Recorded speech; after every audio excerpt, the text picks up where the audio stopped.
Chers élèves, bonjour, je suis Ndiokos Kanibé Patrice, professeur de français du secondaire. Bienvenue à la suite de notre cours sur la peste d'Albert Camus. Pendant cette séquence, donc, on va présenter la fonction symbolique donc, de la peste. Vous devez comprendre que le roman et ce personnage ici nous donnent la vision de l'homme et du monde. Voilà ça.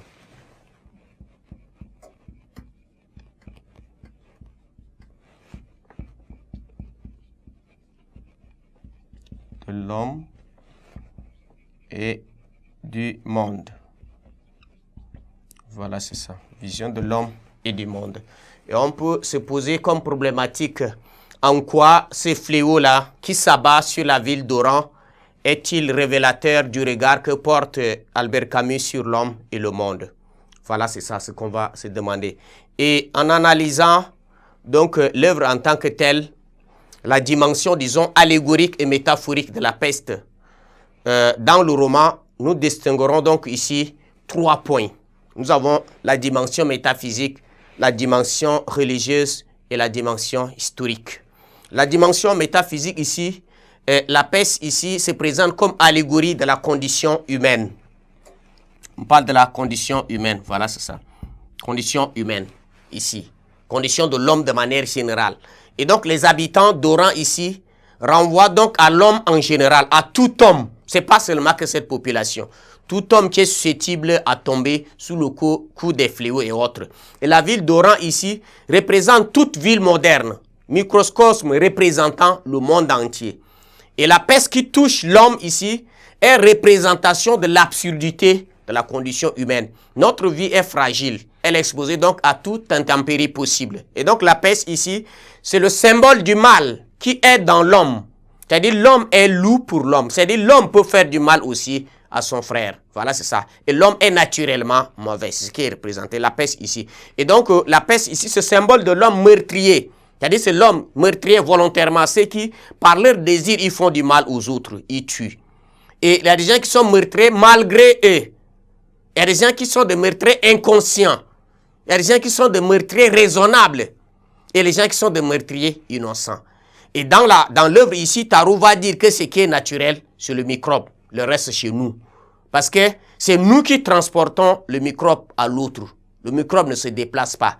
Si vous savez, c'est ça la logique des mesures barrières aujourd'hui pour que nous faisons attention pour ne pas donner le microbe à quelqu'un d'autre. Mais de manière voulue, les hommes essaient quand même de le faire. C'est pourquoi Tarot va dire qu'il faut se réserver pour ne pas respirer dans la figure de quelqu'un et lui donner l'infection. C'est comme ça qu'il va dire. La dimension religieuse.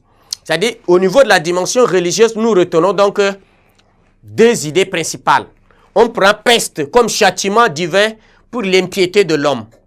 Et deuxième, c'est la peste qui est symbole de l'homme qui porte la tare du péché original. Voilà, c'est ça. Et on fait la dimension historique. On fait déjà l'attention que le texte de Camus fonctionne uniquement sur des allusions aux événements de la Seconde Guerre mondiale.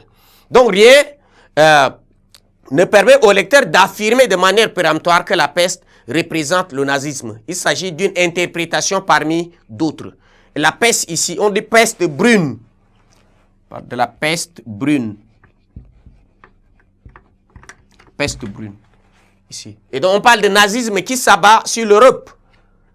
Référence explicite aux événements de la Seconde Guerre mondiale. Spéculation, marché noir, camp d'isolement, utilisation des stades. Voilà, c'est ça. On parle même de fours crématoires, tout ça. Donc plus généralement, la peste ici représente ici toute forme de totalitarisme et de dictature politique. Et donc ville d'Oran, c'est la métaphore ou allégorie du monde pendant la Seconde Guerre mondiale. Et donc la liesse d'Oran libérée rappelle la libération de Paris par exemple. Voilà, c'est ça. Et donc voilà, c'est ça le symbolisme. En réalité, il n'y avait pas de peste à Oran.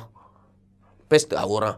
Et donc vous allez voir aussi que dans l'œuvre, Tarot va donner la vraie définition à la peste. Il dit tout ce qui peut faire souffrir est appelé peste. Donc c'est pas, on ne peut pas seulement regarder le mal, mais le mal passe par nous. Le mal existe, statique à son lieu, mais c'est l'homme qui déplace ce mal-là vers l'autre. Donc c'est ce que nous devons comprendre, que la peste ici renvoie à la condition humaine, à notre condition de vie et à notre attitude. Merci de votre attention.